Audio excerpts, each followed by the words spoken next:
Give it to us, Sean. Give it to him. All right, let's do this. NVIDIA. First of all, Sean is a man of many talents. Not only does he win every Aaron Rodgers lookalike competition, which is a great quality in Sean. Listen, guys, listen. Is this not the most important earnings in the history of human civilization? Give me a more important one. I just want to clear something up about what we're doing here today, because JC, you're so right. It is. And the one that they put out 3 months ago was the biggest earnings report in history. And the one they put out 3 months before that was also the biggest earnings report in history. We're doing this today, not because we're trying to fanboy on the AI trade or, jump on this train that has been NVIDIA for the past several years now, but it's because everyone's talking about this report. It is incredibly important, wildly important. NVIDIA sets the tone for the entire market, this whole bull cycle. So we want to get out here and talk about the right things, the important things, give you guys some valuable information to take home and figure out how to navigate this trade, because this has been a winner. I think the entire market is riding on it in a way. So this report is important, but we want to focus on, really what matters here as opposed to what doesn't. All right, let's do that. I got a few fun facts. So NVIDIA is up 10x so far this bull market. This is from the 2022 lows. It's $3 trillion. A few years ago, there was only, I think there was only 3 companies in the semiconductors that were above 100 billion. Now it's 12 or 13. NVIDIA is now 3 trillion. Fun fact, 76% of NVIDIA employees are millionaires, and 1 out of every 3 has a net worth of over 20 million. Fun fact, huh? That is not bullish long-term for NVIDIA. I'm sorry. I just thought that was a fun fact. Now, on the more important side, NVIDIA represents 6% of the S&P 500, over 6%, represents over 7% of the, it represents 19% of the semiconductor index, represents 7.5% of the NASDAQ, represents 19% of the tech index. There isn't any other semiconductor that's worth more than $1 trillion. This one's worth $3 trillion. So yeah, it's important. Now, with that being said, while it might be the most important of all time mathematically, on paper it is, the hype is also there. The volatility in NVIDIA is the highest it's been in a year. We are looking for opportunities to capture that hype and to take advantage of that hype, and Sean's got the trade for you. So market closes in 11 minutes. Let's set the stage, guys. Here's slide 2, please, my good man, if you will. This is a 14 points is what the market is pricing in right now. Do I have that right, Sean? Yep, pretty much. Yeah. So what we're looking at is basically, based on current prices, an opportunity to take advantage and make some money. You guys see that spread? Sean, you want to walk through what you're thinking? Sure. So typically, when you have an earnings event like this, the typical options trade that a lot of options traders who trade earnings events, what they will tend to do is sell a at-the-money straddle or maybe an at-the-money strangle. So what is that? For those of you who are new to options, that means basically selling. If you're doing a straddle, you sell the at-the-money call and an equal amount of at-the-money puts. You collect a credit, and the bet you're making is that the stock is not going to move too far in either direction. In this case, the chart that JC's got shown there, you're making the bet that NVIDIA is not going to move outside of that band, and you're going to be able to buy that spread back the next trading day, in this case, tomorrow morning, for less than we sold it for today. That's a very common earnings trade. I don't do a whole lot of them. I'm uncomfortable with the naked risk. And in fact, we talked this morning during our analyst meeting. I actually, my initial proposal was I wanted to do something like that. I was going to put a little wrinkle on it. But I've had a change of heart because here's my thinking, guys. I think the likely move here, and I could be wrong, but I think the likely move for NVIDIA is going to be higher. Why? Well, JC, you've been telling us, you've been beating us over the head for the last several weeks that this is a bull market. We should act accordingly. And NVIDIA should act accordingly in a bull market. So for that and many other reasons, I think NVIDIA probably, I think it's better than 50% chance it trades higher. Okay. If it does trade higher, well, guess what? Volatility is going to come way in on those options very quickly. So if you're buying long calls here, you need a real big move to make money on that. That's a tough bet to make. On the flip side, guys, I feel like the market is underestimating the potential for a big oopsie here at NVIDIA. I don't think it's going to happen. I'm not saying it's going to happen, but if it does, guys, if NVIDIA disappoints in any way, I think the move down could be pretty violent. And if that happens, we could have a big move, and volatility will likely stay elevated in options because of a scary down move. That's the way humans react. So I think there's money to be made if we have a big move downside. So the way I'm going to trade this, guys. Hold on. While we throw up the P&L, Spencer, if you could throw up the P&L, very simply. So the bet that Sean likes hold on. I haven't told you the trade yet. No. I know. Throw on the P&L. But as I walk through the thought process, so you want to be able to make money. If the stock goes up, you make money. But if the stock gets destroyed, you make a lot of money. Right. I don't think there's a whole lot of edge to make money if NVIDIA trades to the upside. So the trade that I'm putting on is not intended to make big money on an upside move. What I'm going to do here is what's called a put ratio spread. So for every one put that I sell naked, I'm going to protect it with 2 long puts further out of the money. So in this case, I'm looking at selling by the way, I should point out, I'm doing the weekly options that expire this Friday. So 3 days expiration, 2 days really. I am looking to sell the 125 puts here. And for every one put that I sell, I want to buy 2 puts at the 115 strike. And I could put that trade on. I'm looking at it right now. I could put it on for about $1 net credit right now. So what that means, guys, is if NVIDIA stays right where it is, unlikely, but if tomorrow morning NVIDIA opens right here or anywhere higher, then in most likelihood, both of those puts are going to expire worthless. I'm going to keep the $1 credit or close to it that I collected today. Great. If NVIDIA tanks, you can see that like brown line there that kind of slopes upward, gentle slope upward. That's the P&L curve of this trade. I mean, that's the P&L curve of it right now. It's going to change a little bit at the open tomorrow, but it won't change a whole lot. If we have a down move, this position pays. But if the down move only goes down $5 or $10 and it just kind of sits there, well, then theta is going to rapidly work against us. So we're going to want to exit the trade, maybe for a loss, maybe for a very small win. But what we really want, for us to earn a big win, is if NVIDIA has a big sell-off. If we trade down to 110, 105, that's when we're looking at a really good payout for this trade. But either way, guys, I'm out of this trade within the first 30 minutes tomorrow morning. Either way. So I like this trade a lot. So selling the 125 puts and buying 2 puts at the 115 strike for Friday's expiration. I like it for the reasons that Sean said. If the stock goes up because it's a bull market and NVIDIA's the greatest company ever or whatever, great. We make some money. If the stock absolutely gets destroyed, we make a whole bunch of money that way too. And the risk is defined. One of the things that I don't like about one of the types of strategies I don't like going into, I mean, market closes in 6 minutes, so plenty of time to enter that trade. What I don't want is unlimited risk. You know, we talked about selling a straddle to take advantage of it, right? So we're selling a call and a put. I don't like that unlimited risk. I wasn't comfortable with that. I also wasn't comfortable with selling a strangle where we're selling out of the money calls and out of the money puts. You know, we did the math and the juice wasn't worth the squeeze for putting on an iron condor, because for hedging that and buying further out of the money calls and puts, too expensive, not worth it. So this particular situation, this little strategy here, Sean, I really like that. So selling the 125 puts in NVIDIA for Friday expiration and buying 2 of the 115 puts again on Friday expiration. Let's address a question I see in chat here real quick. This is an important question. Situation Room asks, why not get out in the after hours? It's a reasonable question. If you were a stock trader, you could. But unfortunately, options market closes at 4 o'clock Eastern. So at 4 o'clock, the closing bell rings, you cannot trade the options anymore. Whatever option position you have on, you're stuck with until tomorrow. So that's why I wouldn't trade in the after hours. Now, some people who are a little bit more advanced and have a lot of buying power on their account, they could perhaps trade stock against their option position if they want to dynamically hedge their deltas. You could do that. And by the way, you will see that in the after hours. That is guaranteed that is what's going to be happening in the after hours, most definitely. So again, while this might be, I mean, I'm arguing it is the most important earnings of all time.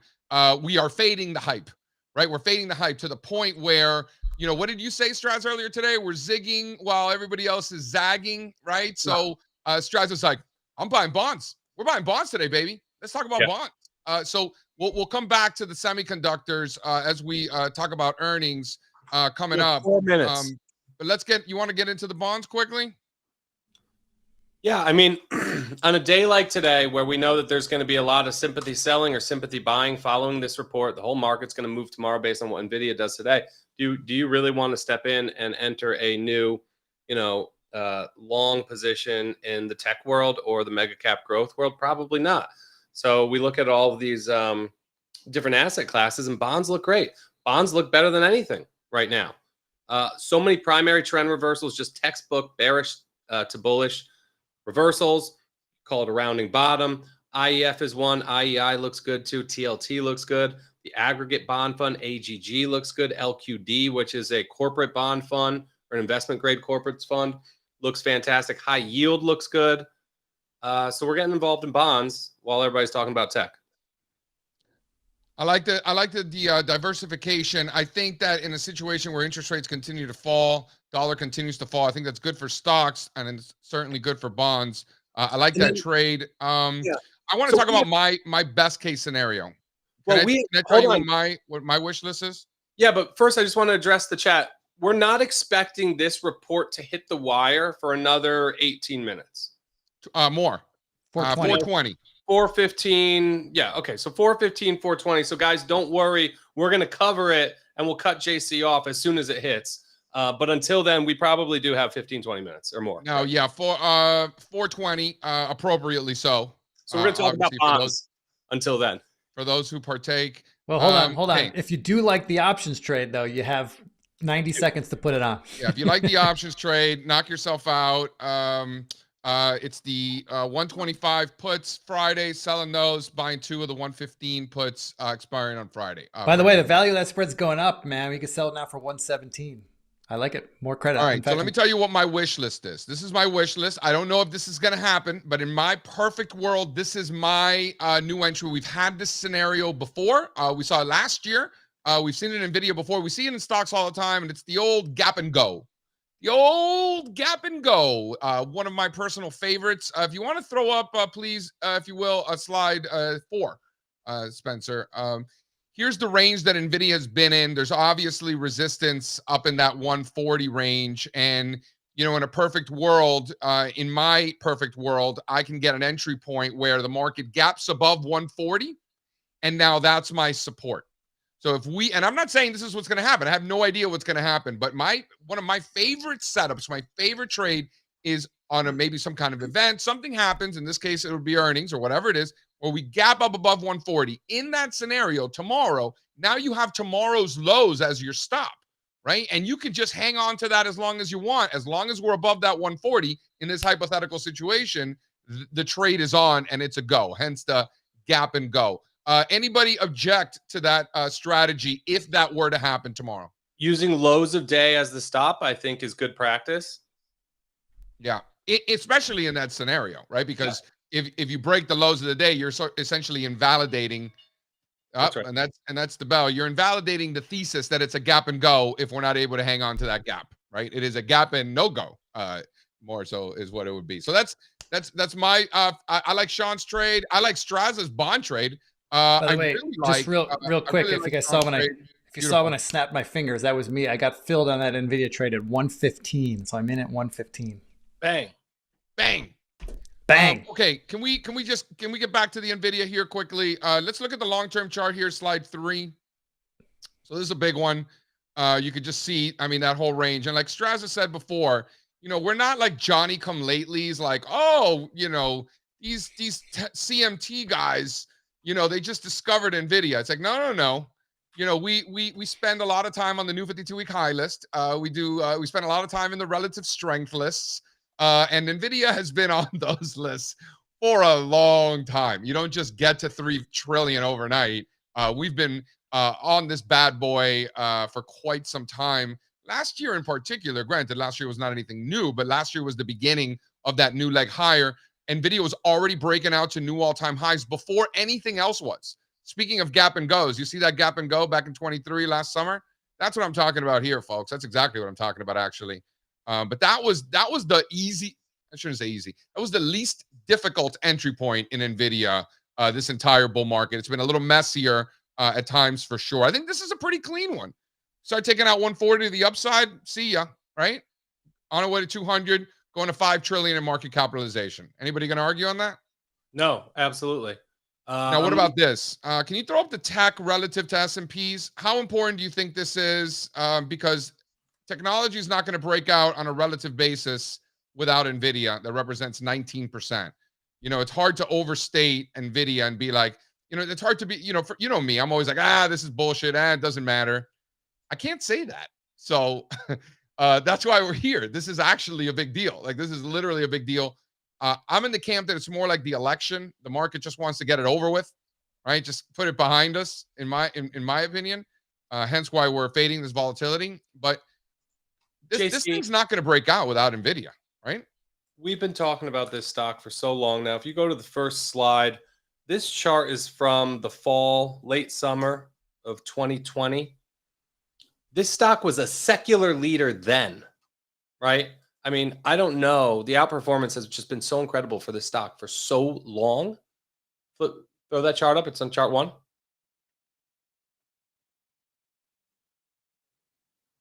There's no chart 1. Yeah, it's the first one, Spencer. You can reload. Yeah, it's NVIDIA relative to the Russell 3000. This was after COVID on that initial break. Prior to any splits, look at the way the stock corrected or barely corrected during COVID. We were scanning for relative strength back then when the market was falling apart in March of 2020. It's been a leader for so long. Shout out Stock Market Mike talking about the NVIDIA is more important than the election. I want to just scroll down. I know we got Bart coming in, we've got BC Lund coming in to chime in on everything. I want to talk about the next NVIDIA and how we're doing that, because that's what this is really all about. It's not so much NVIDIA. Like, is there a trade for us to collect income? Like, of course. Are there macro implications to what happens today? Of course. But taking a step back, how do we find the next NVIDIA? I'm going to tell you a quick little story. A few years ago, Howard Lindzen comes up to me and says, JC, we got to find the next $100 billion company. I was like, hell yeah, let's do it. How do we do that? Howard, how are we going to do that? And he goes, go to your team and you guys figure out how we can find the next $100 billion company. So I call Strazza. Strazza, Lindzen wants us to find the next $100 billion company. And Strazza laughs. He's like, okay, tell me more. Right? So I'm like, yeah, so how do we do that? Let's think about it. So Strazza, like right off the bat, he's like, well, you can't have companies that are like, you know, utilities or consumer staples. You know, right, Strazza? That was your gut instinct. You can't, you got to eliminate the stocks that are just not going to grow that fast, right? It's got to be a growth-focused list of stocks, right? You could start with the industry group, right? And we just start filtering there. And obviously, we're not going to include things like utilities or real estate companies. We're looking for secular growth companies, right? So we're looking at software, solar energy, internet companies, all that stuff. And then we're going to overlay some fundamental filters where we're basically just looking at sales growth, margins, and margin growth, right? For those companies that can scale, you know, infinitely, something like NVIDIA. And then we identify them and lean into relative strength to help us pick the best ones. But the point I was trying to make with the last chart from 2020 is that the best thing to do with something like this is to not trade it. It's to find that moment where it turns and just own it. Everybody wants to trade this stock. We can trade it. There are ways to trade it, of course, and that's what we're going to talk about today. But you want to just own these stocks, right? So we're going to find the next one the same way we found NVIDIA 6 years ago and do the same thing. We could talk about it more when they blow out earnings, but the chart is really what tells you that they're turning the corner before anything. The chart will always turn before the fundamentals. If you remember NVIDIA in May of last year, when they first started selling their AI chips, they had already rebounded over 100% off of the 2022 lows before they took out the prior cycle highs. That was the first report where they started selling the AI chips, right? But the stock had already been a leader. Let's take a step back and let's talk market cap. Can you go back to that last one, Spencer? Because, okay, how do we find the next $100 billion company? Well, we're not going to look at $99 billion companies, right? Because, of course, that's the next one. That would be silly. So we want to cap it at 30 billion was the number that we came up with, because at that point we could find it and we could still get a triple before it gets to 100, right? We could still get a triple, and we wanted to prove itself at least somewhat. So we're looking at $2 billion companies, right? You're not a small cap anymore. Now you're a mid cap.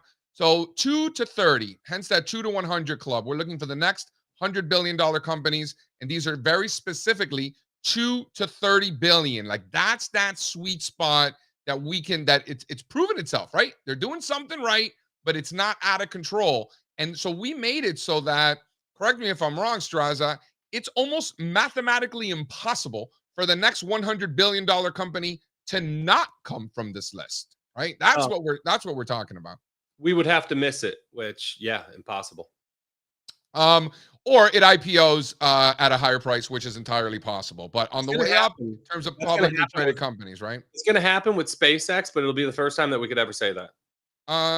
Well, didn't recently that British semi ARM? Yeah, ARM Holdings. There's one. I mean, listen, they happen, and that's okay, right? We know that going in. So we've got market cap rules, we've got momentum, relative strength, proximity to new highs, right? We're not just throwing darts at stocks that are in that industry group that fit that market cap. So I know we got Bart and we've got Brian Lund coming in, but folks, if you're interested in receiving the 2 to 100 club, we got a new trade just dropped. Come and get it. Spencer, if you want to drop the link there, the 2 to 100 club ships weekly. It's been bi-weekly until now. We're going to be shipping that weekly for 2 to 100 club members. Not only are you getting the scan, why don't you show the scan as well, Spencer? Not only do you get the scan that we run weekly, but also the trade ideas, right? What the risk is, what the reward is. This is, correct me if I'm wrong, Sean, is this your favorite? I know it's Strazza's favorite. No, it's not my favorite. It's not your favorite. What's your favorite? The short squeeze. Oh, the short squeeze. What a junkie you are, Sean. What a junkie. I do like this list though. This is a great list. I'm not shitting on this list, but the short squeeze one, that's my baby. Strazza, how about when there are high short interest names on the 2 to 100 club? How do you like that? Jackpot. That happens. That does happen, and that is absolutely one of my favorites. All right, guys, listen. Get the 2 to 100 club. We just dropped a new trade. What industry group is that stock in there, Mr. Strazza? So that would be a genetics company. Actually. Ooh, genetics. Obviously, the type of name that you're going to find on the 2 to 100 club. All right. Let's bring on Bartelloni. Bartelloni's going to come on for a couple of minutes and talk about some price targets in NVIDIA. We're incredibly fortunate to have really smart friends that come to us with different perspectives than what we talk about every day. Bartelloni, are you out there? Are you out there in out in the metaverse? I'm here, JC. Hey, everybody. Steve-O, What's up, Sean, man? what's going on, guys? All right, Hello. Bartelloni. By the way, JC, guess who's my homeboy? Bartelloni's coming in hot with the Fibonacci is my homeboy t-shirt. Shout out Bart, knows his audience well. Bart, here we are coming into potentially the most important earnings of all time. And you mentioned to me that NVIDIA recently hit a key top that could very well be the top in NVIDIA. But with that being said, if we're able to break out, you got some other levels in mind. Can you tell us quickly? Yeah, real quick. There? Yeah, I know we're in a little time crunch. The first thing is take a look at the Taiwan dollar, the new Taiwan dollar. Every time it tops, NVIDIA starts rolling, right? And so I sent Spencer, I actually posted it on my blog so people can take a look. But we've hit a measured move high in the new Taiwan dollar historically over the past 20 years or so. There it is right there. Thanks, Spence. See those blue measured moves? Every single one of those blue measured moves, when they've been over, NVIDIA has started another leg up. So if we blow through, I've got a target up about 154 to 157. If we have a massive blow through, and we're sitting right at the 786. So this thing blows through, I think 154 to 157 is a really good target. If it goes down, then I've done some projections, and the first support's about 99 to 100, and then 80 to about $81 works also. Just keep in mind the 382 from the all-time low in NVIDIA is right at about 87. The big thing, JC, when I was on the show the last time, we showed a massive target that got hit on the semiconductor index. That target was hit, the target's held. So we're getting ready. I mean, you're right. We are at a really crucial moment with the new Taiwan dollar, with this massive target being hit on the semiconductor exchange index with a 5-wave count, and then we hit a massive target on NVIDIA. This really is a toss-up for me. But with that, again, the currency market's everything. Man, I wouldn't be surprised if they blow it out and off it goes. So, all right. So give us the numbers. So give us the numbers that we're looking at. In upside target specifically. Upside target 154 to 157. In what specifically? In NVIDIA. So the upside target, if we are to exceed what? Through the highs that we're at right now, through the 786 that we're at right now, where we've stopped. So are we talking the 130 or are we talking the 140? We're talking the 131.25. You get through that, and I could see it going up to 154 to 157. So if we're to take out this little flag of 130 to the upside, you think 154 is next, huh? Yep. And that's a strong one. And what if we stay in this range? If we stay in this range, I could see us going down to about 100. And if we really, really blow lower, 80 to 81. All right, I'll take 100. That works. Yeah. Now, keep in mind, I'm good with either 382. This is a key one, 87. That's the 382 from the all-time low. So that should be some big support. We never hit it on this move down.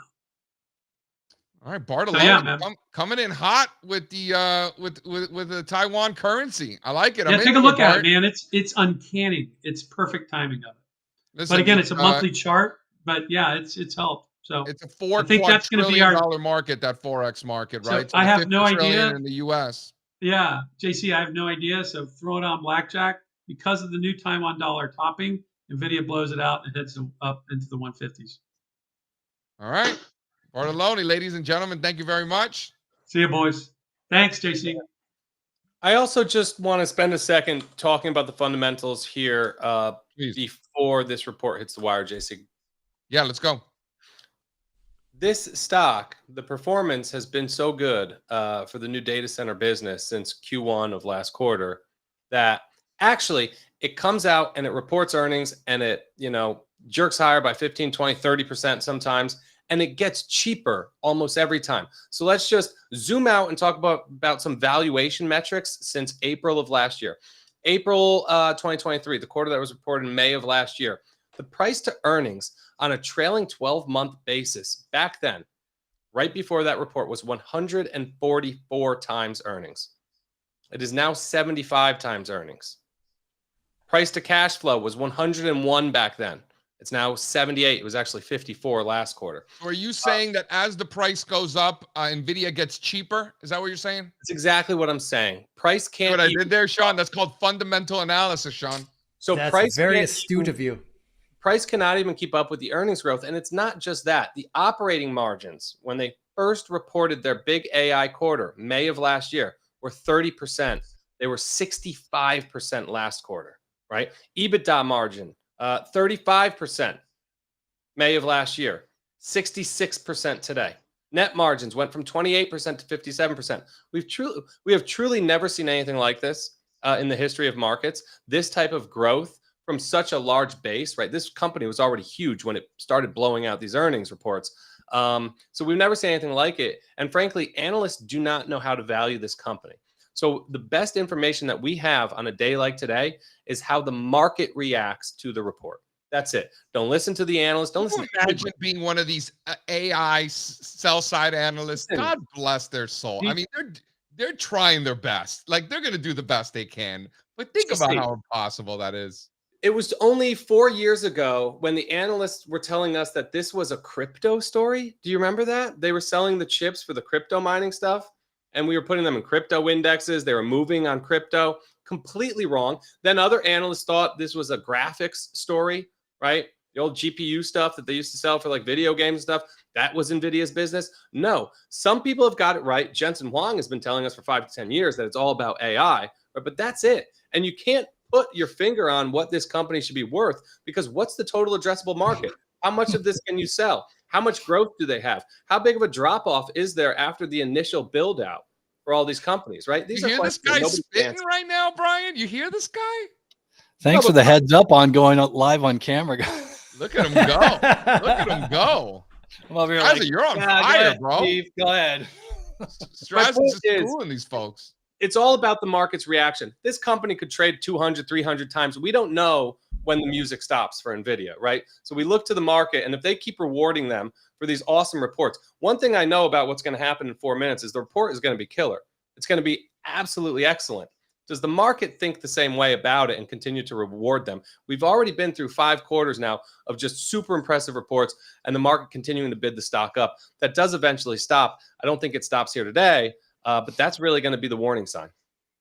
Steve Strazza, mic dropping today. Wow, coming in hot today. Ooh, look at this guy. Brian Lund, welcome to, sounds like a kid who welcome went to to Steve college. Strazza Fundamental Show. Hi, Brian. Yeah, I don't know where to go with that. I'm just trying to get my head around NVIDIA mania. I saw people are having watch parties in Manhattan, right? They're going to bars and drinking while they watch NVIDIA earnings. I mean, it does feel a little exuberant, a little Brian, irrational. they'd be at the bar anyway. Let's be real. It's New York City. Yep. And then, you know, there's market nerds. Yeah, they want to know. That's Yeah, actually pretty cool. That actually sounds fun. Like I would probably do that. That sounds like I'd something do I that. would do. I was trying to think of when the last time I can remember so much focus being on a stock. And for me, the last time I remember this was like maybe Cisco back in the 90s. And because Cisco was, you know, routers and switches, and it was like the backbone of the internet, people watched to see what happened with Cisco. And there was kind of a, you know, peripheral, you know, move of other stocks. That's the last time I can remember. I mean, that's back when you had to refresh to get, you know, there were no streaming quotes. You had to refresh. You had 20-minute delays. Sean remembers that. Brian Lund, can you school these kids? School these kids. Brian Lund, you've got 7% of the Nasdaq, 6% of the S&P 500, 19% of tech, $3 trillion company, 10x in this bull market. It's gone 10x. There isn't another semiconductor that's more than $1 trillion. This one's 3. We've said we're not Johnny come latelys. We've always said, I've pounded the table forever, that semis are the most important, or at least in the conversation of one of the most important groups of stocks on the planet, along with financials, maybe home builders, right? But it's all about semiconductors. So it's hard for me to say that this isn't important, right? How do you feel about that? Yeah, I'm just saying, like, I can't, that's how important it is. I can't remember the last time there was one stock. I mean, everyone always looked at Apple, but there wasn't that's what I was thinking. Yeah, there wasn't such a reverberation throughout the, like, when we see these numbers, everyone's going to be looking, what's Google doing? What's Apple doing? What's, you know, what are all these other AI stocks? So it's impressive, I have to say. And here's the other thing. I remember be out here. The number might be out. No, they're shaking the trees. They're shaking the trees. I don't know. It's doing something. But Brian, say more about that. This is just about this is as much about the broader market as it is about NVIDIA, right? It's the sympathy reaction in the AI trade more broadly. Yeah, totally. And I mean, it just goes to show you that we're in the nascent years of AI. We don't even know where AI is going. And I think the market knows that. Obviously, people have been making a big bet on NVIDIA. I mean, I remember when NVIDIA was hot the first time, you know, back in the 90s, 2000, and then it went away forever. Like it just went off people's radar. Stocks pushing 128. They're running it. The report is not out. The auditor got it early and leaked it. They're running it early. So, Strazza, how often do you think that happens? You say that like tongue in cheek, but you're not kidding. No, listen, a hyped name like this, I really have no idea. Right, I would be speaking out of line. You don't think Messenger Boys college roommates getting the deets early? Come on. People probably know things. People definitely know things early, but I wouldn't be surprised if they're just running it 30 seconds. They're knocking it down now. It's Nasdaq futures down to 124. Yeah, Nasdaq futures are tanking. 4 points. There you go. All right, we're out now. Here we go. Okay, revenue $30 billion, up 15% from Q1, up 122% year over year. That's above the estimate. What else do we got here? I'm going quick. GAAP earnings 67 cents per share. Enough. Killing them. That's a beat. 64 cents was the estimate. So a beat and a beat, top and the bottom line. But yeah, gotta look more. It's not about the beat; it's how much of a beat. There's nothing going on in the market. Just had a little bit of a shake in both directions, and it's just sitting right there in the middle. Nothing Options burger. traders win again. Nothing burger so far has that. Was the nothing burger too easy? Listen, is it going to check out later? It's not a monster beat like we saw the past couple of quarters. It is an absolute nothing burger so far. They came in $1 billion over on revenue. Spencer, do we have a guide? I'm checking it. Hold on. Can I quote Yeah, we have a the guy. famous JC Parets and say, JC, let it dance. It just came out. Let it But that's what I'm dance a saying. little. Is this being a nothing burger too easy, Brian Lund? Too easy that this is a nothing burger? Because that Not was a nothing burger. all of us were like, this is, you fade this vol all day. Fade it. Too easy? Well, that's kind of the point I was making about the watch parties and everything. Maybe it's just a little overhyped, you know. So- we have a guide that is kind of the same story. It was good, but it wasn't like knock your socks off good, right? So this is actually a change in character from the last couple of quarters. This is a slight beat. They've been absolutely blowing it out, and frankly, earnings missed. EBIT came in at 18.6 versus an estimate of about 18.8. That hasn't happened in 5 quarters. Dude, Well, this Steve, is a nothing burger to infinity. There is nothing moving. So, Steve, you said it, I think on Technical Tuesdays, it's all about the momentum of the earnings, right? Once they start to slow down, Right. that's when things go bad. You know, 5 quarters ago, Brian, we were coming on here and we were like, what the hell? Did I read that report right? Like, the beat was so crazy. We were literally calling each other like, I don't know if these numbers are right. Now it's like, yeah, this is a nice beat. They upped the guidance. That's great. But stuff like the gross margins came in at 75.7%, estimated 75.5. Listen, you can only go to 100 in gross margins. You can only go so high. So these guys have already done most of the hard work. The easy money has been made in this. Folks, if you are an investor, regardless of whether you put on our trade, regardless of, somehow we all own NVIDIA somewhere in our retirement accounts. Like, everybody's got a piece of this, right? Somehow, whether we like it or not.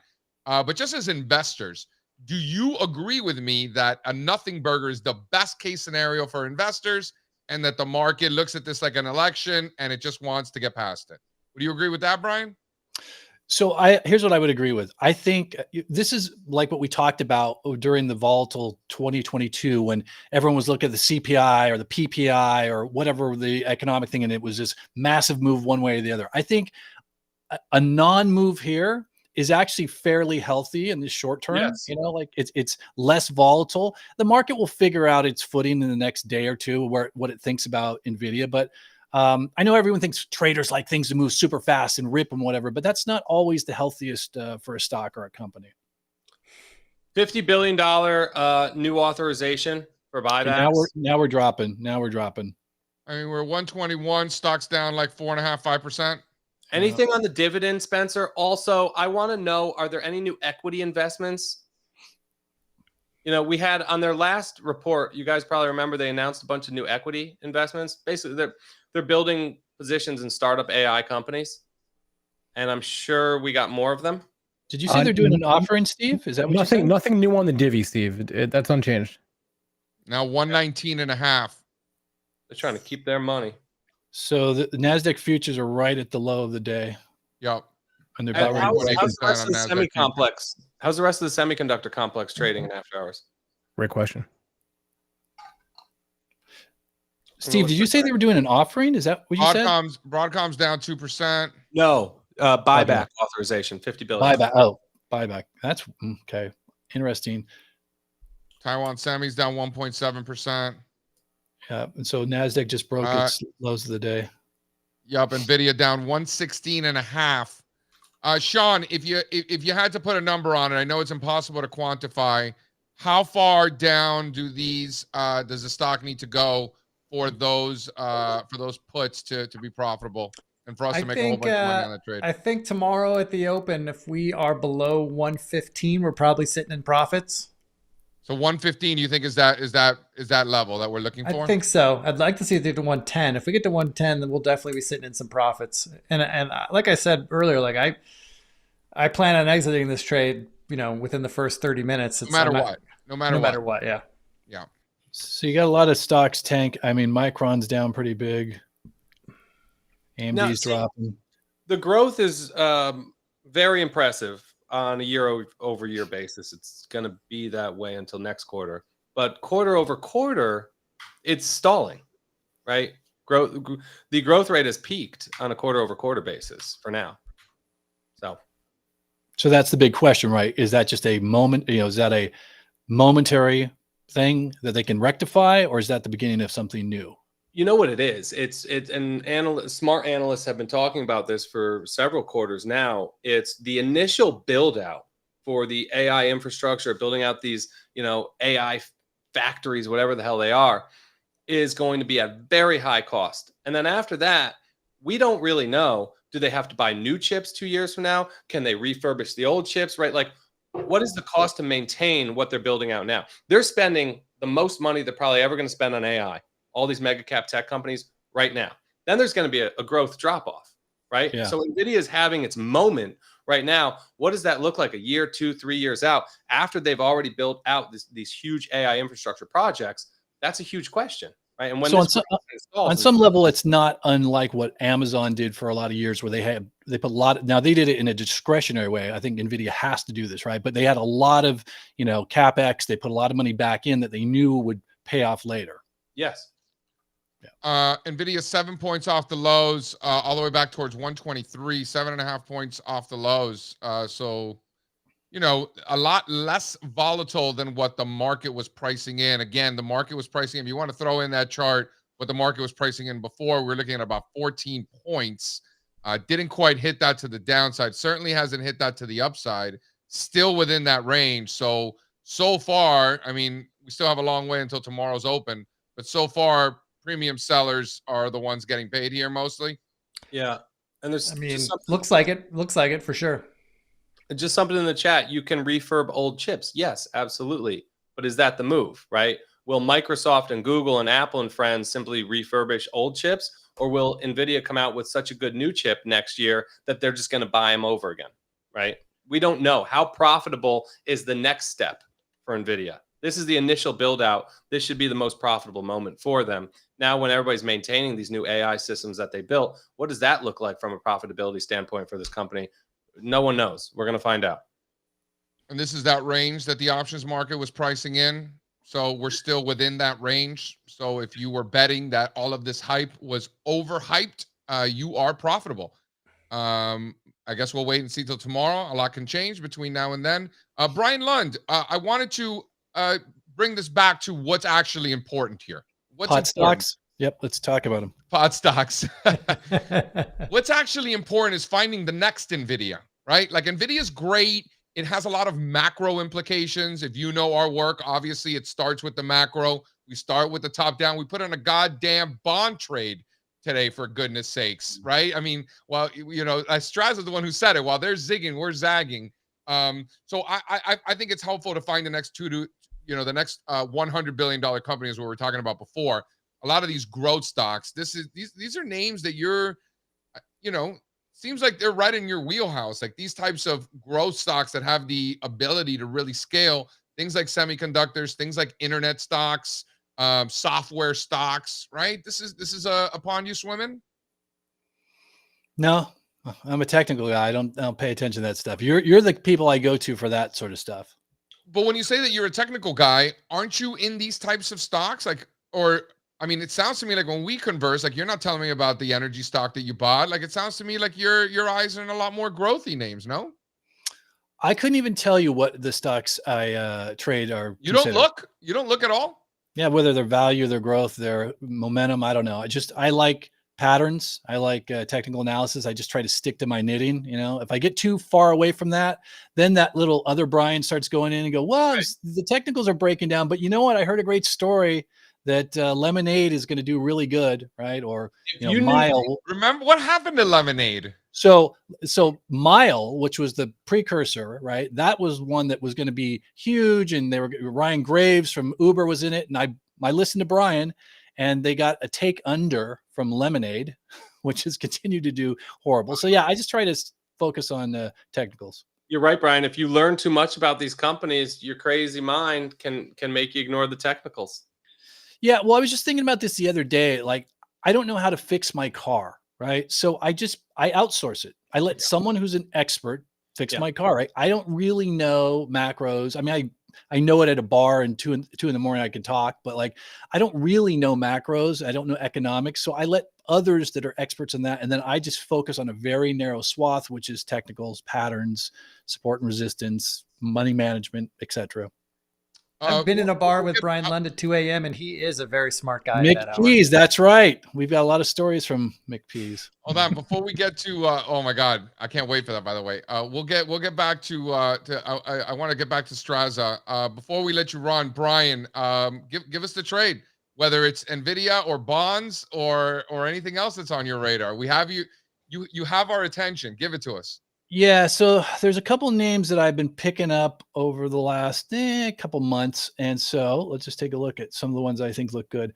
I really like the pattern. I like PayPal. I think it's resolving. It looks like it's put in a nice bottom. It's broken out of a big base.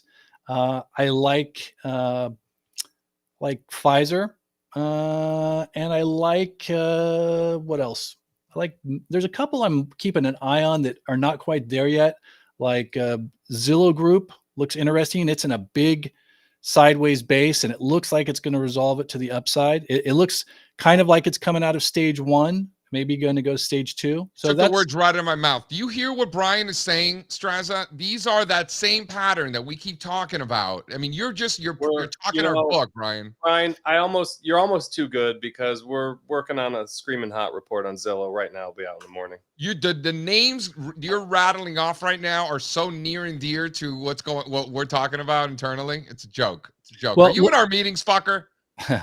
and I appreciate the kind words, but the only reason is because I'm keeping it simple, right? I'm looking at those simple things that you guys are probably seeing and then able to, deconstruct a little bit more. So again, I like to keep it. I like the 4 stages that Brian Shannon, Stan Weinstein talks about, Brian, I have such a good question for you because I was questioning myself over the past couple of weeks here. I'm buying real estate stocks and bond funds. If you pull up something like AGG, LQD, even the XLRE, is that not the same pattern? And is that should that be below our line as equities people? Or do we Same just pattern. not Same overthink pattern that he was just and go talking about. buy it? And if you got to lever up or do it in a different way, use a different vehicle, then fine. But it's the same pattern. That's something I've been thinking about. Yeah, there was one I was looking at. I can't remember if it was Redfin. It's something I was looking at recently. I was like, how is that start? I think it was Redfin. Yeah, that Redfin, Zillow. I'm like, those are starting to look like they've put, JCO, I say for a stock to go up, it has to stop going down, right? So these are stocks I think are maybe at the phase where they've stopped going down. We have to see what they do next. But I've seen what you were alluding to with that phase 1 into 2. That's what you were talking. That's where essentially you're saying, right? Yeah, I mean, the beginning of stage 1 is when they stop going down. That's the end of distribution and declines, 3 and 4, right? But they can be in stage 1 for a long time. Some are at I think Zillow Group is maybe at the end of stage 1. I think Redfin might be going into the beginning of stage 1. But I have noticed a lot of mortgage type stocks, real estate, and I'm like, that's weird. So Rocket, UWC. Yeah, Rocket. Because honestly, all right, Brian, listen, we got to hop. Can you make sure that we get some good Vietnamese food when we come out there in a couple weeks, please? Yeah, I'll only be there one day because I'll be in New York the rest of the. He's not going to be there. We're going to miss the best part about going to. I'll be there Tuesday. I'll be there Tuesday. So. I'll be there for one day. It's going to be a great day. I can't wait to see you all. Vietnamese. Yep. Brian, love you. Thanks, guys. All right, Strazza. I wanted to discuss finding the next NVIDIA here. We got Pat in the house. Strazza, anything else from the earnings that we need to be focused on here? As from an undisclosed location in the middle of America.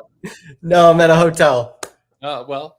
Did you hide your lady friend? Did you tell her to hide? Don't be walking around back there. In the closet there. No. Man, Strazza's legs earlier this week. Now we got Pat in the bedroom. This show's getting too sexy. No. Hold on, Strazza. Just an update here. I don't know if you guys heard, but NVIDIA just reported earnings. This is the most important company arguably ever. And it is one big fat nothing burger. I will reiterate that a big nothing burger is probably the best thing that can happen for investors. Can I get premiums are disappearing. You hear that sound, right? That's the sound of options premiums. Patrick, tell him, can we get some solid candles, or I'm sorry, some hollow candles here and act like we've done this before? I know. You were the one who taught us this. Jeez. Who's in charge of these candles? Who did this? Is this Spencer's doing? Is that you, Spencer? I thought this was JC's. You guys know I would never allow it. No, in live charting, message us because We have a situation. Yeah, whoever is our live charting correspondent, those candlesticks are they're Fugazi candlesticks. And shout out Vicky, we love you too. Love you, Vicky. I'm very, very interested in what you're trading today. Very interested. Guys, Strazza, anything else that we should be looking at on these? I know you were on a roll before on your fundamentals.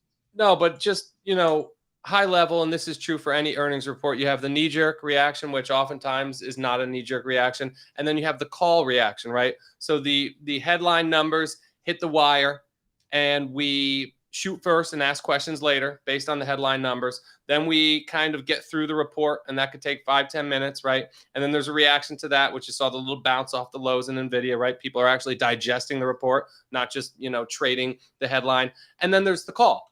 And the call really doesn't get good until the end. It's usually the Q&A, which happens in the last 15 minutes of the call, which will probably be, I don't know, 30 minutes from now. You'll have another reaction. And then you have the analyst notes that come out tomorrow morning, right? Trying to explain all of this information that we got tonight to us. And then there's another reaction then. So really, let's take this till the end of the week. Let's see how NVIDIA trades into Friday. And that's really the market reaction. We talk about the market reaction to an earnings report. It didn't just happen. It's still playing out. Still playing out so far. Again, I hate to keep reiterating, absolute nothing burger, fading the hype, but things are likely to change over some time. Patrick Dunuwila from the Chart Report. Welcome, my friend. What's going on? I wanted to talk about the 2 to 100 club. Anybody out there listening who's interested in finding the next NVIDIA, please join us in our adventures to go out and find them. This is our 2 to 100 club, because in order to get to $100 billion, you know, so a funny thing, Patrick, in order to get to $100 billion from, let's say, 2 or 10 billion, mathematically, the stock has to make a lot of new highs in order to get to 100 billion. You see, there's no way around it. You can't go from 2 or 10 billion to 100 billion by making a lot of new lows. It's not gonna work. Got to make a lot of new highs. So you know what we do, right? Because we like to use common sense around here. We like to sort those names by proximity to new highs. So if we know for a fact that the stock needs to make a lot of new highs in order to accomplish the feat of hitting $100 billion market cap, shouldn't we start with those stocks that have the ability to make new highs? You think that's crazy? No, me? No, I think that makes total sense. Sounds It's just logical math. to People me. don't like it when I say, "Oh, it's just math," but it actually is. Is there anything? I don't. Why aren't other people doing this? Why aren't other people reverse engineering what it takes to get to 100 billion and just following the only ones that are doing those things? They'd rather talk about the stories, the narratives, you know? What do you think, Strazza? I mean, Strazza just takes it for granted. He's like, of course we do that. Why wouldn't we do that? Well, my question is, why don't other people do that? Doesn't it just make logical sense? You're absolutely right, JC. And I know there have been some comments in the chat about finding the next NVIDIA. It's not so much that we're going to find the next NVIDIA and know it when we see it, but we will be in it and we will own it when that time comes, when the world realizes that it is the next NVIDIA, right? We're not trying to make some crazy fundamental call and pick NVIDIA 5-10 years ago.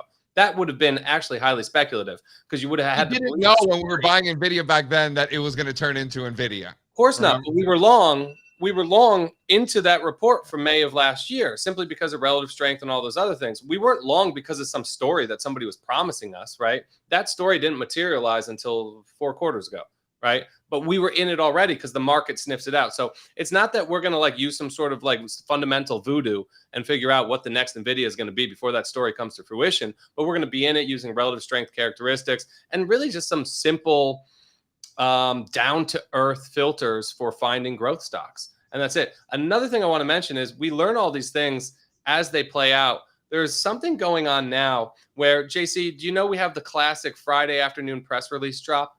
Yeah. Right? Companies like to give bad news in a moment when they know no one's listening. It's always been that way, Strazza. So there's a dynamic that's taking place, and we saw last quarter too. I won't name any names, but press releases are now being dropped during NVIDIA earnings drops. So GameStop just came out and told the world that their credit facility has been terminated. So they're going to have to rely on operating cash and cash on hand to fund their business. They didn't drop this today as a coincidence. This news just hit the wire while no one's paying attention for a reason. So all these things, markets are fun. Smart. These kinds of things make me really happy and entertain me. And I hope that you guys could enjoy them a little bit too. GameStop's still a business? GameStop. No, I love that Strazza just called that out. They got bad news to share. What better time than when everyone's focused on somebody else? God bless. Only in America. All right, I want to go around the table, everybody with their final thoughts before we go. Spencer Israel, if you would like to, please drop the link.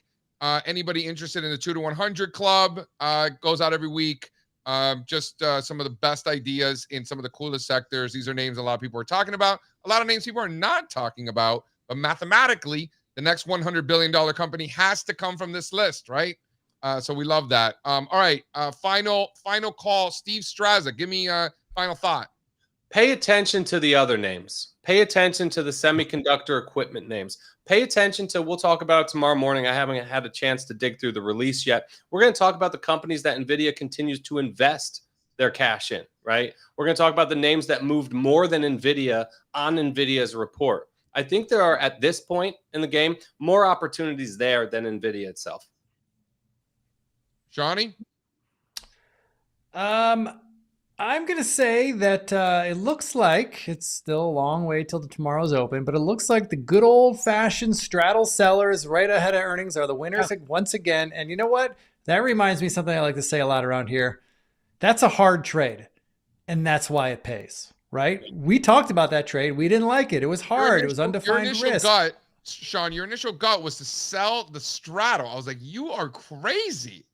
But that would have worked beautifully. And why? And remember why I told you that? I said because it has a high probability of success. And here it is. Looks like it's winning again. But it's a hard trade. Too much risk. Just because it worked doesn't mean that it was the right trade. I liked our trade much better.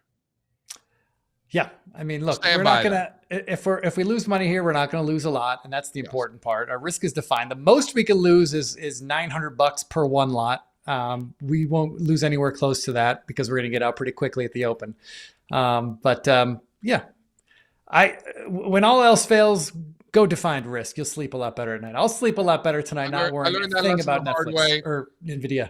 I'm okay being naked, like on ETFs and stuff like that, but going into something like this, no, thank you. Patrick, final thoughts, my friend.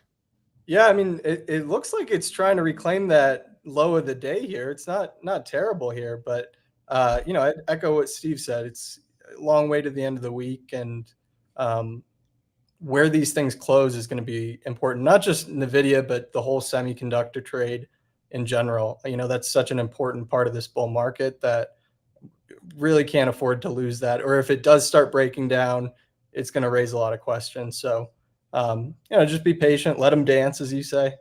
But yeah. And also look at some other names. We name like Affirm. That thing is up big right now, 16%.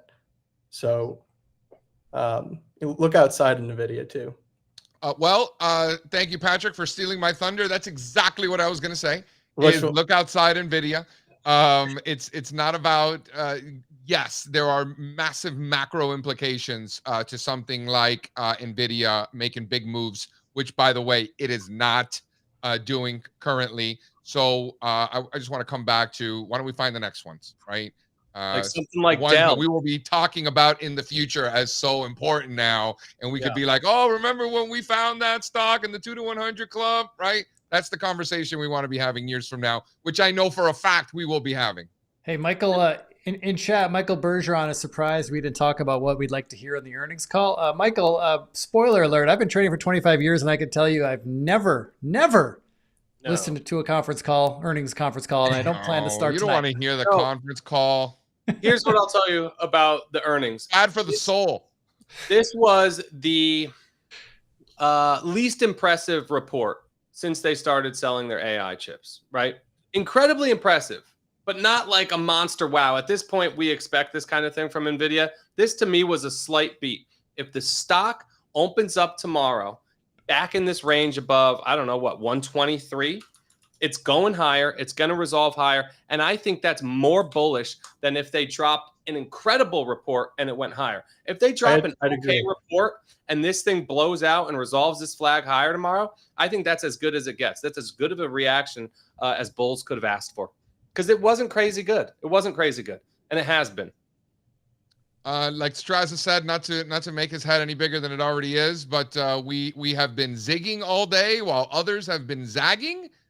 We don't just fade for the sake of fading. We look for opportunities to fade. We are trend followers at heart, but we will fade when it's time to fade. There's a time and a place for everything, is how I look at it, and this is one of those. So everybody out there, just so you know, I appreciate you being here. You could be anywhere in the world, but you're here with us. And we're very thankful, very grateful for that. So thank you, everybody, for being here. Shout out Brian Lund. Shout out Bartelloni, Spencer on the 1s and 2s.